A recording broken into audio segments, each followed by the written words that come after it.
ขณะที่มีความเคลื่อนไหวของประธานาธิบดีโจไบเดนผู้นำสหรัฐนะครับให้สัมภาษณ์พิเศษกับทางด้านเดวิดมูเออร์ผู้ประกาศข่าวของช่อง ABC ที่สุสานอเมริกันนอร์มังดีเนื่องในโอกาสครบรอบ 80 ปีวันดีเดย์โดยเมื่อทางด้านเดวิดมูเออร์นั้นเนี่ยครับถามถึงไบเดนเกี่ยวกับอาวุธที่ผลิตโดยสหรัฐให้ถูกใช้ไปแล้วในรัสเซียหรือไม่นับตั้งแต่ไบเดนอนุญาตให้ใช้อาวุธดังกล่าวแต่จำกัดการใช้เฉพาะพื้นที่ใกล้กับภูมิภาคคาคิฟที่รัสเซียยึดครองโจไบเดนนั้นก็ตอบนะครับบอกว่ายูเครนสามารถยิงอาวุธเหล่านั้นได้เฉพาะในพื้นที่ใกล้กับชายแดนเท่านั้นหรือเมื่อรัสเซียนำอาวุธมาใช้ในอีกด้านหนึ่งของชายแดนเพื่อโจมตีเป้าหมายเฉพาะในยูเครนอย่างไรก็ตามสหรัฐไม่ได้อนุญาตให้มีการโจมตีในรัศมี 200 ไมล์ในรัสเซียและสหรัฐไม่ได้อนุญาตให้มีการโจมตีเข้าไปในกรุงมอสโกเมืองหลวงของรัสเซียและทำเนียบเครมลินอีกด้วยนอกจากนี้โจไบเดนยังถูกถามถึงข้อความของประธานาธิบดีวลาดิเมียร์ปูตินผู้นำรัสเซียที่บอกว่าการจัดหาอาวุธที่มีความแม่นยำสูงให้ยูเครนเพื่อโจมตีดินแดนรัสเซียถือเป็นการเข้าร่วมโดยตรงในสงครามครั้งนี้เรื่องนี้เกี่ยวกับไบเดนหรือไม่ซึ่งไบเดนก็ได้บอกว่าตนรู้จักปูตินมากกว่า 40 ปีเขาไม่ใช่ผู้ชายที่ดีนักเขาเป็นเผด็จการและเขากำลังดิ้นรนเพื่อให้แน่ใจว่าเขาจะรวมประเทศของเขาไว้ด้วยกันได้ในขณะที่การโจมตียังดำเนินต่อไป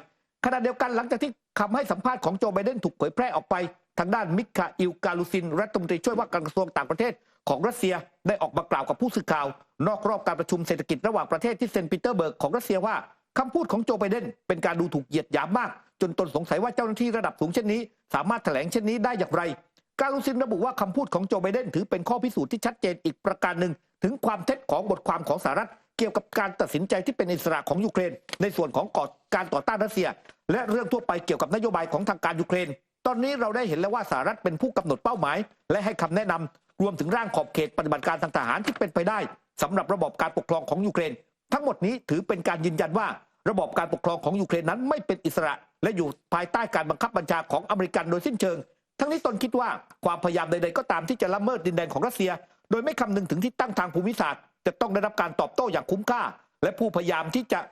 โจมตีรัสเซียด้วยวิธีนี้จะต้องเสียใจอย่างที่สุดนับตั้งแต่รัสเซียนั้นปฏิบัติการทางทหารในยูเครนนั้นก็ได้เริ่มต้นความขัดแย้งของภูมิภาคนี้กินเวลานานกว่า2 ปีครึ่งโจไบเดนนั้นลงนามในการช่วยเหลือทางทหารและมนุษยธรรมสำหรับยูเครนรวมถึงปัจจุบันอยู่ที่มูลค่า 1.75 แสนล้านดอลลาร์สหรัฐแล้วนะครับยังอยู่ที่ความเคลื่อนไหวระหว่างสหรัฐอเมริกากับรัสเซียนะคะเนื่องจากว่าอัยการของรัสเซียนั้นได้มีการเปิดเผยนะคะว่ามีการจับกลุ่มพลเมืองสหรัฐที่ชื่อว่ายูริมาเลฟคนนี้เนี่ยถูกควบคุมตัวตั้งแต่ก่อนการพิจารณาคดีตั้งแต่ช่วงธันวาคมปีที่แล้วเนื่องจากว่าพฤติการของเขาเนี่ยมีการโพสต์รูปภาพและก็ข้อความบนสื่อออนไลน์ถึง2โพสต์เนื้อหาดูหมิ่นเรื่องของริบบิ้นเซนต์จอร์จในเดือนมิถุนายนปี65แล้วก็เดือนพฤษภาคมปีที่ผ่านมาคือ2โพสต์ที่เขามีการโพสต์เนี่ยอย่างโพสต์แรกก็เป็นรูปภาพริบบิ้นสีส้มแล้วก็สีดำพร้อมกับมีคำบรรยายที่ไม่เหมาะสมโพสต์ที่2นะคะเป็นภาพศพพร้อมกับคำแนะนำในการติดริบบิ้นเซนต์จอร์จที่ถูกต้อ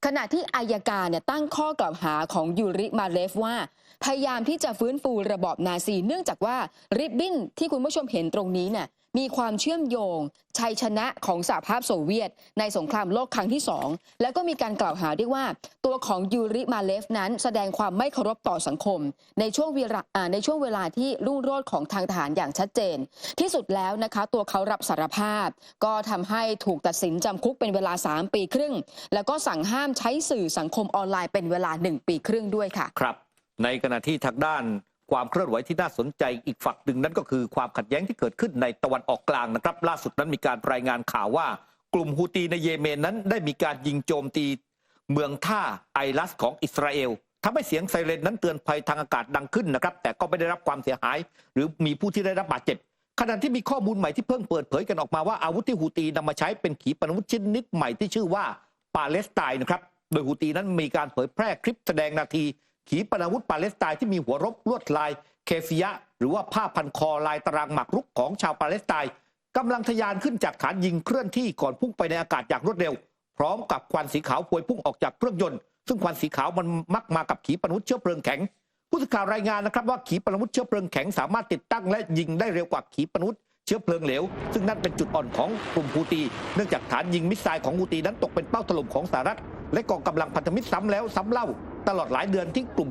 ฮูตีนั้นเนี่ยครับได้มีการโจมตีเรือสินค้าในทะเลแดงมีครั้งหนึ่งที่ฮูตีนั้นถูกโจมตีตั้งแต่ยังไม่ทันได้ยิงขีปนาวุธนะครับโดยฮูตีนั้นบอกว่าปาเลสไตน์เป็นขีปนาวุธทำขึ้นมาเองแต่ไม่เคยมีข้อมูลมาก่อนว่ากลุ่มฮูตีนั้นเนี่ยครับมีศักยภาพในการผลิต ขีปนาวุธที่ซับซ้อนและระบบนำวิถีที่รับรู้กันก็คือว่าเขี้ยวเล็บของฮูตีนั้นมาจากอิหร่านตั้งแต่ช่วงทำสงครามกลางเมืองในเยเมนอิหร่านยืนกรานไม่ได้ติดอาวุธให้กับฮูตีแต่เรือที่สหรัฐและพันธมิตรเคยสกัดยึดได้ขณะมุ่งหน้าไปเยเมนพบทั้งอาวุธเชื้อเพลิงจรวดและส่วนประกอบอาวุธจากอิหร่านและเป็นที่น่าสังเกตว่าการออกแบบขีปนาวุธปาเลสไตน์นั้นคล้ายๆกับขีปนาวุธฟัตตาหรือว่าผู้พิชิตในภาษาฟาร์ซีที่พัฒนาโดยกองกำลังพิทักษ์การปฏิวัติอิสลามของอิหร่านหรือว่า IRGC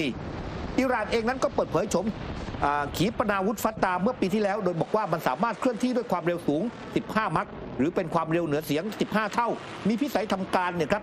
1,400 กิโลเมตรซึ่งสั้นกว่าระยะจากเมืองไอลัสกับพื้นที่ที่ฮูตีควบคุมในเยเมนเล็กน้อยแต่สามารถตั้งค่าขีปนาวุธใหม่เพื่อเพิ่มพิสัยการยิงได้ก่อนหน้านี้ในเดือนมีนาคมผู้สื่อข่าวนั้นมีการรายงานข่าวนะครับว่าฮูตีนั้นมีขีปนาวุธความเร็วเหนือเสียงในครอบครองด้านฟาเบียนอินผู้เชี่ยวชาญอาวุธและนักวิจัยจากสถาบันยุทธศาสตร์ศึกษาระหว่างประเทศก็บอกว่าแม้บอกไม่ได้แบบฟันธงว่าปาเลสไตน์นั้นเป็นขีปนาวุธรุ่นใดแต่บอกได้อย่างมีความเป็นไปได้สูงว่านี่คือขีปนาวุธขับเคลื่อนด้วยเชื้อเพลิงแข็งนำวิถีแม่นยำที่อิหร่านจัดหาให้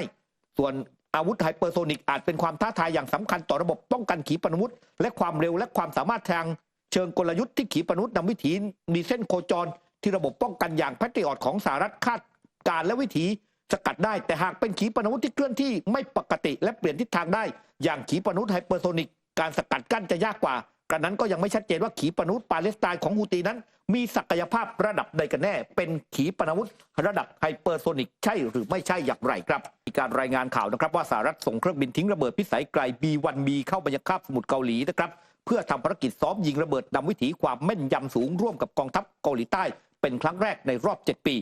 ปฏิบัติการซ้อมรบซึ่งถูกมองว่าเป็นความพยายามข่มขวัญเกาหลีเหนือเกิดขึ้นท่ามกลางบรรยากาศความตึงเครียดจากการที่เกาหลีเหนือนั้นส่งบอลลูนขยะนับร้อยลูกข้ามฝั่งมายังเกาหลีใต้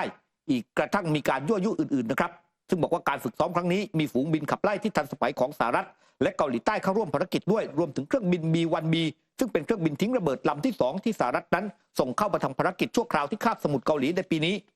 ด้านกระทรวงกลาโหมของเกาหลีใต้แถลงนะครับว่าปฏิบัติการฝึกร่วมนี้สะท้อนให้เห็นถึงเจตนารมณ์อันมุ่งมั่นของสหรัฐที่รับรองความมั่นคงให้กับเกาหลีใต้และยกระดับจุดยืนในการป้องกันร่วมกันระหว่าง2 ชาติพันธมิตรเครื่องบิน B1B นั้นเนี่ยได้ทำการทิ้งวัตถุระเบิดเพื่อใช้โจมตีร่วมเนี่ยครับในระหว่างฝูงเครื่องบินขับไล่ของเกาหลีใต้บินคุ้มกันและถือเป็นครั้งแรกตั้งแต่ปี 2017 ที่เครื่องบินทิ้งระเบิดของสหรัฐนั้นเข้าร่วมในการฝึกลักษณะนี้